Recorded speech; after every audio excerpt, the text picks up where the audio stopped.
जय भीम. प्रबुद्ध भारत चॅनलमध्ये आपलं स्वागत आहे. आज आपल्यासोबत वंचित बहुजन आघाडीचे राष्ट्रीय कार्यकारिणीचे सदस्य महेश भारतीय सर आहेत. महेश भारतीय सर हे बाळासाहेब आंबेडकर यांचे जुने सहकारी आहेत. भारिप बहुजन महासंघाचा इतिहास ते आता वंचित बहुजन आघाडीची स्थापना आणि त्यानंतर एकंदरीत वंचित बहुजन आघाडीचं जे काही कार्य आहे त्यामध्ये महेश भारतीय सर यांचा खूप सक्रिय सहभाग आहे.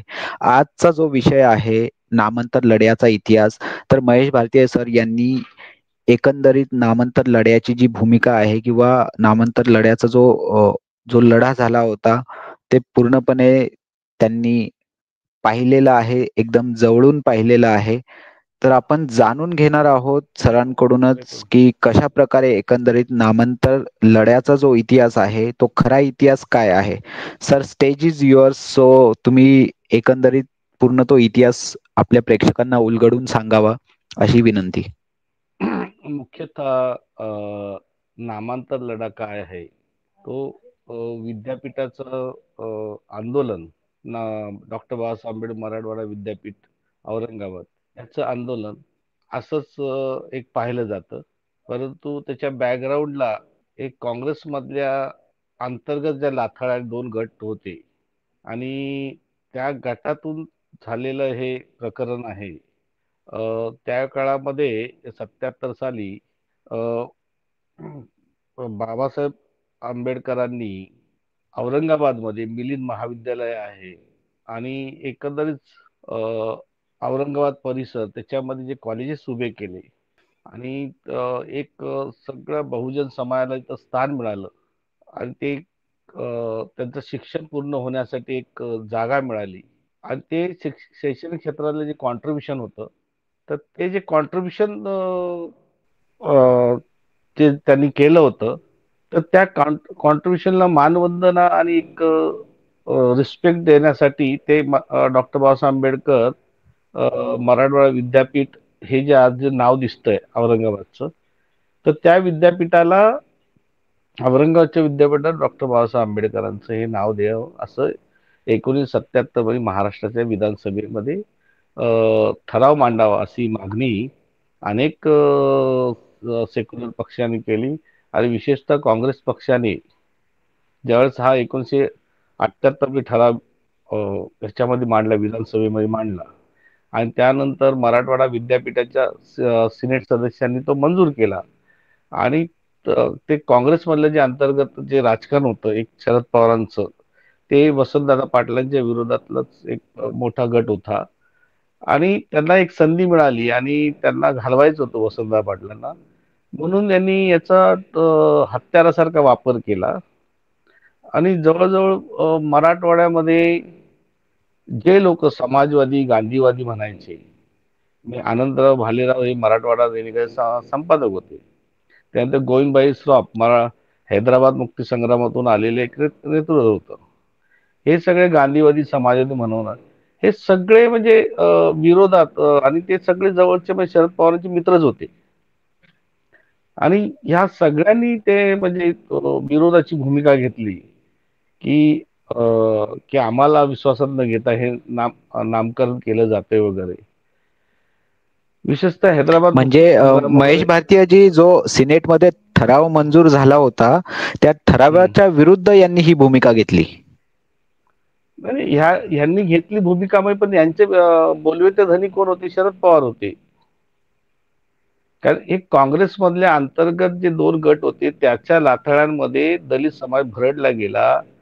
त्यानंतर त्याला विरोध झाला आणि ते मोठ्या प्रमाणात दंगल झाली आणि दंगलीमध्ये जवळजवळ 15,000 गावं मराठवाड्यातली त्या लपेट्यात आली आणि जवळजवळ 1,500 गावांमध्ये प्रचंड मोठं नुकसान झालं. विशेषतः नवबौद्ध समाजाचं मोठं नुकसान झालं आणि त्या सगळ्या आंदोलनामध्ये मातंग समाजाचे पोचीराम कांबळे असतील, त्यांचा मुलगा चंदर कांबळे असेल, त्यांना मारलं. जनार्दन मवाडे असतील का तर म्हणजे काँग्रेसच्या दोन गटाच्या राजकारणामुळे जवळजवळ दलित समाज विशेष नवबौद्ध समाजाच्या 2 पिढ्यांचं नुकसान झालं. हे त्यांच्यावर केसेस झाल्या दंगल झाल्या, केसेस झाल्या. आता जसं परभणीला कोम्बिंग ऑपरेशन करून जसं मारलं.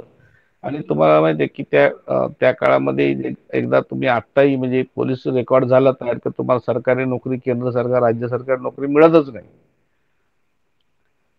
पण अशा पद्धतीने एकतर त्या काळामध्ये म्हणजे केंद्रात नवबहुदांना सवलती आता 90 पासून आल्या, व्हीपी सिंग सरकारने केल्या. पण त्या काळात फक्त राज्य सरकारच्या थोड्या प्रमाणात जे काय होत्या.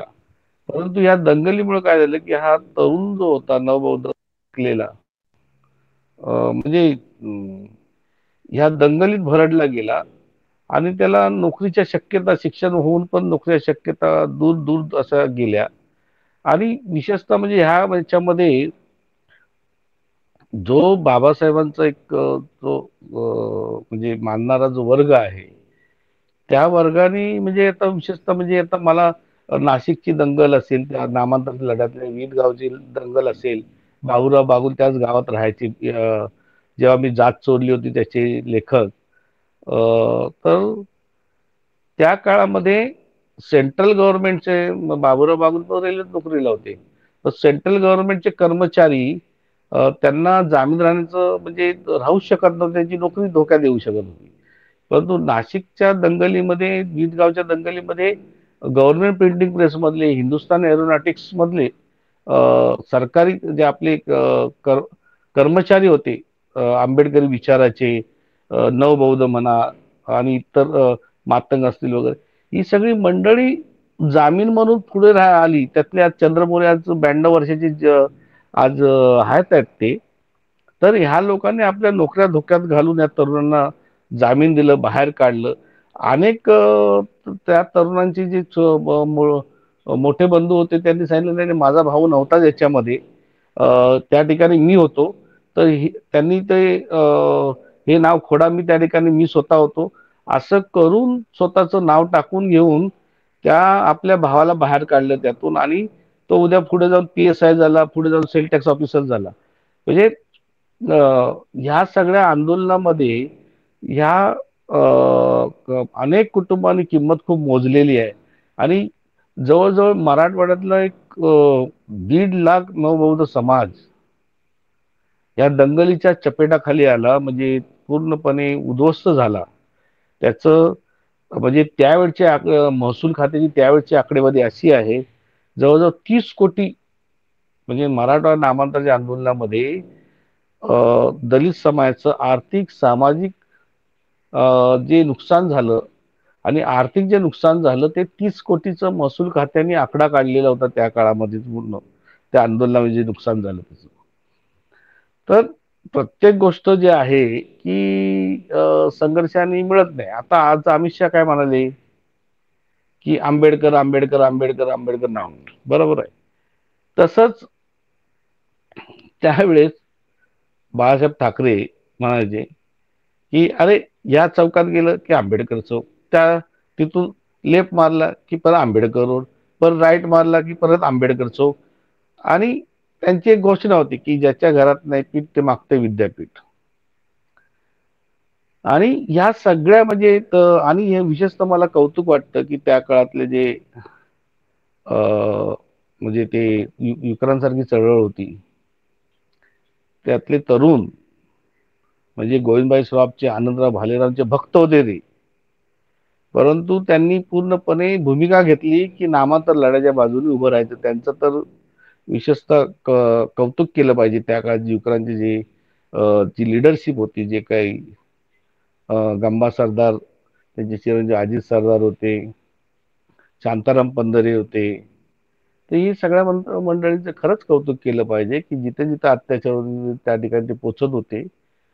आणि एका बाजूला कवाड्यांसारखी मंडळी जी लॉंग मार्च आणि आंदोलन हे सगळं करत होते, त्यावेळेस ते मुख्यमंत्री होते वसंतदादा पाटील. तर ते त्यांना म्हणायचे, अरे वसंतदादा, आम्ही नामांतर विद्यापीठाला नामांतर माहिती, बाबासाहेब नाव माहिती, तुझी बायको नाही मागितली. ते इतक्या खालच्या थराला जाऊन पण अशी भाषणं केली जात होती. परंतु जो इतर आंबेडकरी समुदाय होता, तो फार संयमाने आणि नेटाने तो मोर्चे आंदोलन लढा देत होता आणि तो पूर्णपणे शांततेच्या मार्गानेच आंदोलन करत होता. परंतु सगळ्यात जास्त अफेक्टेड जे जिल्हे होते हे नांदेड सारखा जिल्हा होता. परभणी, हिंगोली, आता हिंगोली झालेलं आहे. तर हे जिल्हे प्रचंड अफेक्टेड होते. त्यातला बीड जिल्ह्यातला केज, अंबाजोगाई हा जिल्हा खूप त्या आंदोलनाने, दंगलीने, म्हणजे दंगल घडवून आणली जात होती, त्याने खूप अफेक्टेड होता. आणि मग नंतरच्या काळात अ, परत मुंबईची 92ची जी दंगल झाली, सुधाकरराव नाईक होते मुख्यमंत्री महाराष्ट्राचे, आणि त्या महाराष्ट्राच्या मुख्यमंत्र्यांना घालवून ती दंगल झाल्यानंतर शरद पवार पुन्हा मुख्यमंत्री झाले. आणि त्या पार्श्वभूमीवर 94ला नामांतराचं परत विषय आला आणि त्यांनी तो नामकरण विद्यापीठाला नाव द्यायचं मंजूर केलं. परंतु हे का झालं? तर बाळासाहेब आंबेडकरांनी अ, भारिप बहुजन महासंघ त्याची स्थापना केली. शेगावला गजानन महाराजांच्या मठात मोठं अधिवेशन झालं. अकोल्यामध्ये अकोला पॅटर्नचा एक प्रयोग झाला आणि त्यातून त्यांनी नवबौद्ध, दलित, ओबीसी समुदायातले, मायक्रोस्कोपिक कम्युनिटीतले जे बहुजन आहेत, या सगळ्यांना एकत्र केलं आणि महाराष्ट्रात भारी बहुजन महासंघाचं प्रचंड मोठं वादळ निर्माण झालं. आणि मग गृह खात्याला रिपोर्ट मिळाला की आता दलित आणि बौद्ध आणि असं काही टेन्शन आता ओबीसी समाज मोठ्या प्रमाणावर बहुजन महासंघामध्ये येत होता, लिडरशिप करत होता. तर गृह खात्याचा असा रिपोर्ट आला की आता जे गावागावात, मराठवाड्यातल्या ज्या गावागावात जे दलित आणि जे सवर्ण आणि ओबीसी असं जे टेन्शन होतं, म्हणजे अनेक ठिकाणी तर बीडला सांगतायत, की नांदेडला सांगतायत, परभणीला सांगतायत, की अनेक जे नामांतराच्या लढ्यातले जे दलितांवर हल्ले करणारे जे अनेक लीडर होते, कार्यकर्ते होते, ते भारत बहुजन महासंघामध्ये याला उत्सुक होते. त्यांनी माफी मागितली. त्यांनी सोबत काम करतो म्हटलं, की आम्हाला भरकटवलं होतं, आम्ही चुकीच्या मार्गावर गेलो होतो. आणि अशा पद्धतीने ते वातावरण जे बनलं होतं भारिप बहुजन महासंघाच्या माध्यमातून, की हे जे तणाव आणि टेन्शन जे कमी झालं होतं, त्याचा रिपोर्ट हा राज्याच्या गृह विभागाला मिळाला.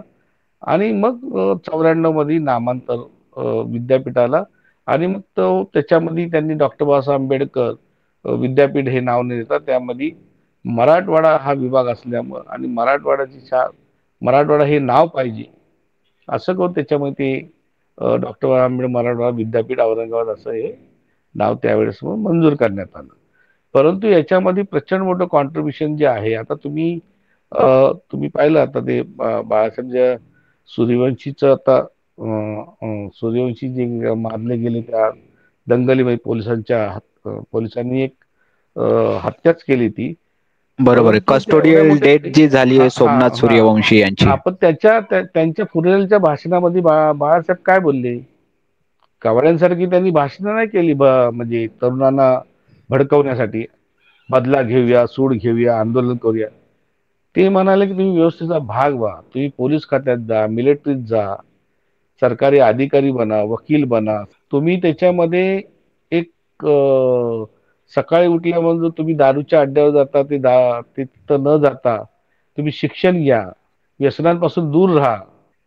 एखाद्या अशा प्रक्षोभक वातावरणामध्ये, पेटलेल्या वातावरणामध्ये अशा पद्धतीचं समंजस लिडरशिप, अशा पद्धतीचं भाषण, मला वाटलं महाराष्ट्रातला मीडिया त्यांच्या भाषणाचं कौतुक करेल.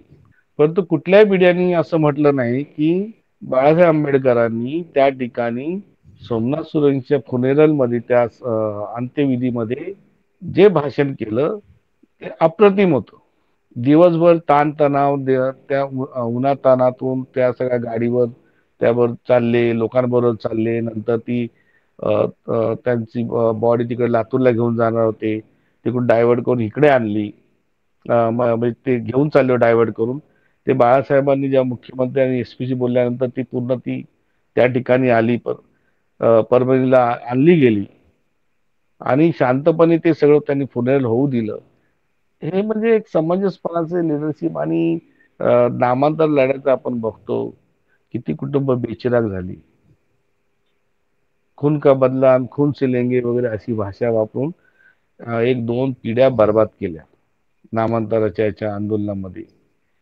की ज्या पद्धतीची प्रक्षोभक भाषणं केली गेली, ज्या पद्धतीचं तरुणांची डोकी खराब करण्यात आली, आणि त्यातून अ, तरुणांच्या रोजगाराच्या संधी गेल्या. अनेक तरुणांना म्हणजे पोलीस केस असल्यावर नोकऱ्या मिळाल्या नाही. तर हे सगळं पाहता म्हणजे समंजस लिडरशिप जी होती ती बाळासाहेबांच्या निमित्ताने ज्या नंतर आली राजकीय पटलावर. आणि त्यावेळेस मग त्या दलित समाजाचे, नवबौद्ध बहुजन समाजाचे प्रश्न काय आहेत? तर रोजगार, शिक्षण, आरोग्य, घरं, हाऊसिंग.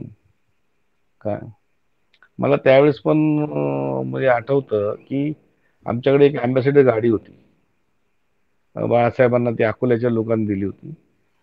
तर ते अंबाजोगाईच्या गावाजवळ ती बंद पडलेली. मग ते आम्ही आता पैसे कोण कार्यकर्तेच देणार आणि पेट्रोल डिझेल पण कार्यकर्ते टाकणार त्याच्यामध्ये. तर मग मी ते प्राध्यापक माधव मोरे सर होते अंबाजोगाईच्या कॉलेजला, इंग्रजी शिकवायचे. त्यांच्याकडे गेलो, म्हटलं सर आता बाळासाहेबांचं गाडी बंद पडलेली आहे आणि ते डिझेल आता तुम्हालाच टाकावं लागतंय, चला बरं. बाळासाहेब आलेत आणि गाडी बंद पडली. आम्ही आलो ते मोटरसायकलवरून, कॅन कॅन मधून ते डिझेल घेतलं. काय आणि ते डिझेल मग त्याच्यामध्ये टाकून मग गाडी प्रवास मग पुढच्या गावाला. ही अशा पद्धतीची चळवळ होती. आता तुम्हाला वंचित बहुजन आघाडीच्या सभा ज्या झगमगाटात दिसतात, की डिजिटल लावलेलं आहे, मस्तपैकी मोठा स्टेज आहे, का छान हारतुरे वगैरे. पण त्यावेळेस बाळासाहेबांनी ज्या कष्टाने कोंबडीच्या गाडीतून प्रवास केलाय बाळासाहेबांनी.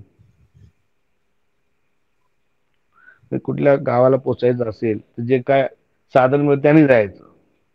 आता कोंबडीच्या गाडीत बसल्यावर किती वास येतो तुम्हाला कल्पना नाही. की तशा अवस्थेत कचऱ्याच्या गाडीतून ट्रेननी जाऊन दुसऱ्या गावात जायचं, पोचायचं, प्रचार करायचं. काय ते एकदा मथुरेला अशीच ट्रेन सुटली तर ते हे म्हणजे हे ते म्हणजे हे जे कष्ट उपसले आहेत त्या पिढीला माहित नाही.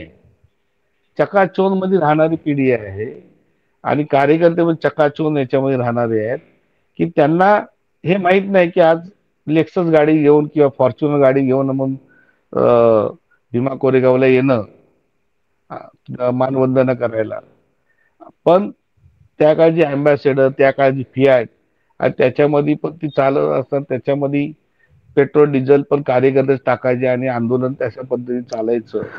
काय आणि महेश सर, मला एक प्रश्न जो हं, विचारायचा होता, की हं, बाळासाहेब आंबेडकर यांनी नेहमी एक चारित्र्य जे आहे ते स्वच्छ हं, चारित्र्य राहील यावर कटाक्ष ठेवलेला आहे. बाबासाहेब आंबेडकर यांची जी लेगसी आहे त्या लेगसीला कुठेही डाग लागणार नाही याची नेहमीच दक्षता घेतलेली आहे. परंतु राजकारणाच्या केंद्रस्थानी जेव्हा मनी, मसल, पॉवर या सगळ्या हं. गोष्टी येतात, तर त्यावेळेस त्या पॉलिटिकल व्यवस्थेशी हा जो प्रामाणिकपणा आहे, तर हा लढा कुठे अनइवन किंवा अनबॅलन्स्ड होतोय असं वाटतं का? नाही, काय झालंय मुंबई सारख्या शहरात मी सांगतो, मुंबई, पुणा किंवा हे नाशिक वगैरे टाकलं. इथं जेव्हापासून रिडेव्हलपमेंटचं कन्सेप्ट आली, की झोपड्या क्लस्टर डेव्हलपमेंट, रिडेव्हलपमेंट, की झोपड्या बिल्डिंग बांधायच्या वगैरे बिल्डरच्या आणि सगळं. तर त्यावेळेस कार्यकर्ते करप्ट झालेले आहेत. आता रामदास आठवलेची पार्टी म्हणजे एक गँग आहे, गँग. काय त्यांचे त्या जिल्ह्याला 10 अध्यक्ष असतात, 10 सेक्रेटरी असतात. काय म्हणजे तुम्हाला म्हणजे म्हणजे एक शिस्त नाव जे संघटन वाढवणारी जी शिस्त लागते, ती शिस्त जी इकडं आहे, म्हणजे भारतीय रिपब्लिकन पक्ष असो, भारी बहुजन महासंघ, वंचित बहुजन आघाडी असो, ती शिस्त तुम्हाला इतर कुठल्याही रिपब्लिकन गटाकडे तुम्हाला दिसणार नाही. ते एक प्रकारे गँग चालवतात. काय आणि विचारधारेचं दूर दूरपर्यंत संबंध नसतो. आणि आता जी काय चळवळीची साधनं जी निर्माण करावे लागतात. चळवळीचा इतिहास जो निर्माण करावा लागतो. म्हणजे प्रबुद्ध भारत आता जे तुमच्याकडून निघतं, तो पूर्वी बेळगावला छापला जायचा. अ, बेळगाव तरुण भारत हा संयुक्त महाराष्ट्र चळवळीचा पेपर होता. त्या प्रेसमध्ये आम्ही जवळ 8-9 वर्ष प्रबुद्ध भारत छापत होतो. मुंबईहून तिकडे जायचा, तिथून तो छापून इकडे यायचा. आम्ही इथून डब्बी पाठवायचो, पै ट्रान्सपोर्टनी पाठवायचो आणि मग तो पेपर तो परत त्या पै ट्रान्सपोर्टनी छापून परत इकडे मुंबईमध्ये यायचा. आणि मग त्यावेळेस त्याच्या 50,000 एक एक लाख कॉपी काढलेल्या आहेत आपण. इथपर्यंत आपण आणि विशेषतः प्रबुद्ध भारत पोस्टाने आणि घरोघरी जातो आता. आणि काय, पण त्यावेळेस कामगारांच्या वस्तीमध्ये, स्लम मध्ये, चाळीमध्ये विकणारे विक्रेते होते आमच्याकडे. म्हणजे प्रबुद्ध भारत 1 रुपयामध्ये घरोघरी घेऊन जाणारे लोक होते. म्हणजे विक्री करायची. आणि चळवळ ज्या पद्धतीची आज आणि ह्या पण आज मुंबईतल्या जवळ 80% झोपडपट्ट्या ज्या आहेत, तुम्ही आंबेडकर भवनला त्या काळात ज्यांनी ज्यांनी पाहिलंय, तो 85-84चा काळ, 86चा, की आंबेडकर भवनची गल्ली जाम असायची. मुंबईतल्या झोपडपट्टीतले लोक झोपड्या पाडायची नोटीस आलेली असायची. मग त्यावेळेस ते तिकडे बाळासाहेबांकडे यायचे, म्हणायचे की नाही आम्हाला. आणि हा सगळा मराठवाड्यातला भाग, ज्या दंगलीमध्ये जो होरपळलेला होता जो ना नामांतराच्या, तो सगळा मुंबईला आला. तो तिकडे दामोपाळा मालाडला राहिला, लाल डोंगर चेंबूरला राहिला, काय गोवंडीमध्ये गेला. तर त्या सगळ्या झोपडपट्टीत राहत असतात, त्याला झोपड्या पाडाय म्हणजे नोटिसा येत होत्या. तो सगळा बाळासाहेबांकडे धावत यायचा. मग त्या हायकोर्टात आम्ही जायचो स्टे घ्यायला. बाळासाहेब मुख्यमंत्र्यांना सांगायचे नाही नाही, या 80 पर्यंतच्या 85 झोपड्या ते पक्क्या करा. असं वाढवत वाढवत वाढवत पण नेलं. परंतु या सगळ्या याच्यामध्ये तुम्ही बघा आज पण म्हणजे अ, जसा नामांतर लढ्यामध्ये 2 पिढ्या दलित समाजाच्या बर्बाद झाल्या. बर्बाद का झाल्या म्हणतो, या काँग्रेसच्या राजकारणामुळे झाल्या. महेश महेश सर, मला हा हम्म. खूप महत्वाचा टेक वाटतो तुमचा, की नामांतर लढ्यामध्ये या ज्या पिढ्या बर्बाद झालेल्या आहेत आणि आत्ता बाळासाहेबांनी परभणीमध्ये पण जो काही हिंसाचार झाला, अत्यंत विधायक अशी भूमिका घेतलेली आहे. सोमनाथ सूर्यवंशीचं जे काही हम्म. हृदयविकाराच्या झटक्याने मृत्यू झाला, असं जे काही एक चित्र उभं केलं जात होतं, तर बाळासाहेब आंबेडकरांनी त्याचा जो पोस्टमॉर्टम रिपोर्ट आहे तो व्यवस्थित येईल याची काळजी घेतलेली आहे. त्यानंतर त्या परिवाराला 1 करोड रुपये जोपर्यंत मिळत नाहीत आणि एक सरकारी नोकरी एका व्यक्तीला त्या कुटुंबातल्या मिळत नाही, तोपर्यंत बाळासाहेब आंबेडकर माघार घेणार नाहीत, असं त्यांनी तिथे म्हटलेलं आहे. हम्म. परंतु हे जे तरुणांची माथी भडकवण्याचं एक जे राजकारण केलं जातं, तर तुम्ही हम्म. खूप जवळून नामांतर लढा बघितलेला आहे. तर काही प्रातिनिधिक तुम्हाला असे तरुणांच्या ज्या काही स्टोरीज आहेत, की त्यांचं जीवन कशा प्रकारे त्याच्यामुळे एक प्रकारे बरबाद झालं या सगळ्या नामांतर मी लढ्यामध्ये. मी तुम्हाला मध्येच सांगितलं नाही का, की आता ते अ, की एका एका म्हणजे एका कार्यकर्त्यांनी सांगितलं की माझा भाऊ त्या दंगलीत नव्हता. काय तो इथं नव्हताच. तो त्याच्या नातेवाईकांकडे गेला होता. मी तिथे होतो. स्वतःचं नाव दिलं आणि त्याचं नाव काढलं आणि तो मुंबईमध्ये एसीपी झाला. अच्छा, एसीपी म्हणून रिटायर झाला. अशी मला नावं माहिती आहेत. अच्छा, एक जण सेल टॅक्स मध्ये ऑफिसर झाला. काय, की ज्यांनी ज्यांनी किंमत मोजलेली आहे आणि सांगितलं नाही नाही, की नाही माझं ते भाऊ तिथे नव्हता, तो बाहेरगावी होता, मीच होतो त्या ठिकाणी आणि जी काय केस करायची माझ्यावर घ्या. अच्छा. किंवा की त्या काळामध्ये जामीन राहणं सेंट्रल गव्हर्नमेंट कर्मचाऱ्याला, म्हणजे तो राहूच शकत नव्हता, त्याची नोकरी जाऊ शकत होती. पण अशा परिस्थितीत पण गव्हर्नमेंट पिंडिक नोटा छापतो नाशिकला, तिथले लोक जामीन राहत होते. काय, मला त्यांचं कौतुक वाटतं. म्हणजे आज त्यातले काही लोक जिवंत आहेत, त्यांचं मला खूप बरं वाटतं. मी जर नाशिकला गेलो की त्यांच्या घराकडे माझे पाय वळतात. आजही मी त्यांचं रिस्पेक्ट म्हणून मी त्यांच्या घरी जात असतो. तर असे लोक मला माहितीचे आहेत, की त्यांनी चळवळीसाठी खूप किंमत मोजलेली आहे. हं.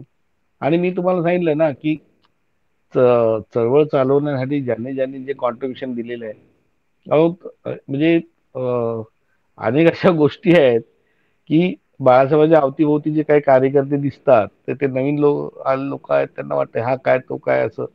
परंतु त्या प्रत्येक माणसाने खूप किंमत मोजलेली असते. काय आणि तो म्हणजे उदाहरणार्थ आमचं एक LIC मधलं एक सहकारी मुंबईचा आहे, की तो त्याच्यात स्टेशनरी वाला सप्लायर होता. त्याकडे आम्हाला पक्षासाठी आमच्याकडे पैसे नसायचे. टेन्सिल कट करायला तेव्हा टेन्सिल कट करायला लागायची. तर त्या LIC मला मैत्रिणीला सांगायचं मराठी टाइप्स करायचं, "जरा एवढी टेन्सिल कट करून दे." किंवा स्टेशनरी जो सप्लायर होता त्याला बोलायला, "अरे आमच्या पक्षासाठी तुला आता एवढं काम मिळालं तर मला बाबा ते माझ्या पक्षासाठी स्टेशनरी दे." तर ती स्टेशनरी घेऊन आम्ही तो पक्ष चालवायचं आणि त्याच्यावर टेन्सिल कट केलेले म्हणजे सरकारी कार्यालयामध्ये सरकारला जाब विचारणारे आम्ही पत्रक काढायचो. तिथंच त्यांच्या इथं सायकल स्टाईल मधून आम्ही प्रिंटिंग करून घ्यायचो आणि तेच तिथं जाऊन बाजूला मंत्रालयामध्ये जाऊन आम्ही ते सरकारचा निषेध म्हणून आम्ही ते पत्रक द्यायचो प्रेसवाल्यांना, की बाळासाहेब आंबेडकर काय म्हणाले आणि बाळासाहेब आंबेडकरांनी ह्या गोष्टीचा निषेध केलेला आहे आणि भारतीय रिपब्लिकन पक्षाची ही मागणी आहे, ह्या गोष्टी झाल्या पाहिजेत या संदर्भात. काय झोपडपट्ट्या वाचल्या पाहिजेत. तर हे लोक म्हणजे उद्या म्हणजे असे लोक त्याग करणारे लोक काय की आपली नोकरी जाईल उद्या जर, किंवा ती भगिनी होती की ती टायपिंग करून द्यायची, की सरकारलाच बोलणी लावणारे सरकार टीका करणारी गोष्ट मी आज या सरकारी कार्यात टाईप करते, उद्या तिची नोकरी गेली जाईल. परंतु आपलं काय बोलतो म्हणजे आपल्या नोकरीची पर्वा न करता आपल्या परिणामाची पर्वा न करता हा पक्ष बाबासाहेबांचा आहे, बाबासाहेबांचं नातू आहेत, लिगसी बाबासाहेब परंपरा पुढे घेऊन चाललेले आहेत. तर त्यांच्यासाठी हे सगळं आपल्याला काम करायला पाहिजे ही भावना प्रत्यक्ष चळवळीत लढ्यात येत नसतील, आंदोलनात भाग घेत नसतील, जेलमध्ये जात नसतील, परंतु आपल्या कार्यालय जिथं आहेत तिथून आपल्याला काय मदत करता येईल पक्षाला, ते अशा पद्धतीचं ते लोक काम करत होते. आणि म्हणून मला ज्या ज्या वेळेस ते लोक येतात, कोणाला माहित नसतं त्यांनी काय किंमत मोजलेली आहे, नवीन पिढीला माहित नाही आणि म्हणतात अरे बाळासाहेबांना भेटायला येतात, कोण लक्ष नसतं. तर आम्ही त्यांना म्हणतो नाही, आम्ही जेव्हा असू तिथे तर आम्ही त्यांना तिथे एकदम म्हणजे अगदी अंतकरणापासून भेटतो, त्यांचे काय कशी आहेत तब्येत पाणी, कुटुंबाची चौकशी करतो. तर हे जे नवीन पिढीचे जे नेते आहेत, नवीन पिढीचे जे नेतृत्व येणार आहे, त्यांनी हे सगळं अंगीकारलं पाहिजे. आणि तुम्ही जर अंगीकारलं नाही तर पक्षही वाढत नाही आणि तुम्ही वाढणार नाही. तर प्रत्येकाने आपले पाय जमिनीवर ठेवून हवेत न जाता सर्व छोट्या मोठ्यांचा सन्मान करायला आपण शिकलं पाहिजे आणि त्याने चळवळ पुढे जाते. तर विशेषतः म्हणजे मराठवाड्याचा आपण हा विषय घेतला आणि म्हणजे त्याच्यामध्ये जे चंदर कांबळेच्या त्या गावात मी स्वतः बिलोलीला गेलो होतो. माझ्याबरोबर एक लिंबारे म्हणून मातंग समाजाचे, चंदर कांबळे मातंग समाजाचे होते. त्यांचे वडील पोचरे मातंग समाजाचे होते. तर ह्या दोन्ही पितापुत्रांनी मराठवाड्याच्या नामांतर संघर्षासाठी आपलं प्राण त्यागलं, ते शहीद झाले. तर त्यांच्याच त्या त्या गावाला बिलोईला मी गेलो होतो त्या चंदर कांबळेची जेव्हा हत्या करण्यात आली. तर माझ्याबरोबर ते प्राध्यापक लिंबारे होते, पार्ला कॉलेजचे इंग्रजी शिकवायचे.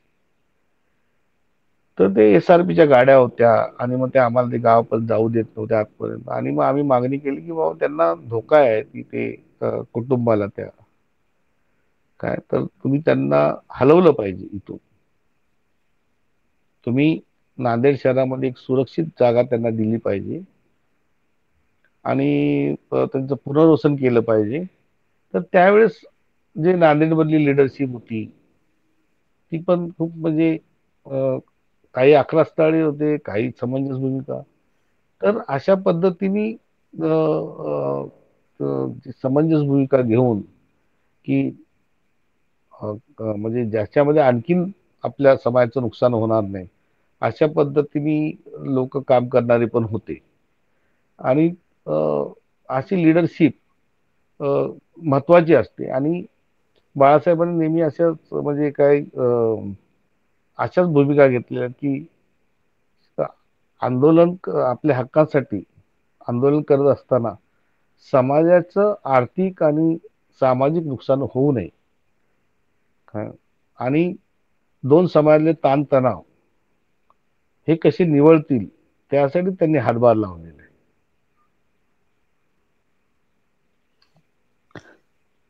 तुम्हाला आणखी काय महेशजी, खूप असं? खूप खूप छान सांगितलं आपण. बाळासाहेबांची जी एकंदरीत हम्म, कन्स्ट्रक्टिव्ह पॉलिटिक्स आहे, रिॲक्शनरी पॉलिटिक्सच्या अपोजिट एकंदरीत हम्म, जे पूर्णपणे समाजामध्ये सामंजस्य टिकवून ठेवणं आणि त्यासाठी वेळप्रसंगी भले स्वतःला त्रास पडेल, परंतु समाजाला त्रास होऊ न देणं आणि एकंदरीत रिॲक्शनरी पॉलिटिक्सचा खूप मोठ्या प्रमाणात आजही फायदा करून घेतला जातो आपल्या वैयक्तिक स्वार्थासाठी, पॉलिटिकल गेनसाठी.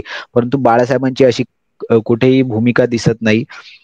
महेश भारतीय सर हे बाळासाहेबांचे खूप जुने सहकारी आहेत आणि इथून पुढेही आपण महेश भारतीय सरांशी वेळोवेळी भेटत राहू. त्यांच्या अशाच आपण मुलाखती ऐकत राहू आणि बाळासाहेबांच्या ज्या जुन्या आठवणी आहेत, एकंदरीत चळवळीचे जे जुनी जाणती लोक आहेत, हम्म. त्यांच्याकडून ही जी चळवळ आहे, आज या टप्प्यावरती एक सुदृढपणे जी चळवळ पुढे चाललेली आहे, तर त्यामागचा जो त्याग आहे, परिश्रम आहे, ते वेळोवेळी आपण समजून घेऊयात. प्रबुद्ध भारतसाठी गणेश पिल्ले आणि महेश भारतीय सर, आपले खूप खूप धन्यवाद. आपण खूप सुंदर अशी माहिती आपल्या प्रेक्षकांना दिलेली आहे. Thank you very much. अं, पुन्हा मला कधी बोलत तर मला जॉईन व्हायला आवडेल. जय भीम. जय भीम. धन्यवाद.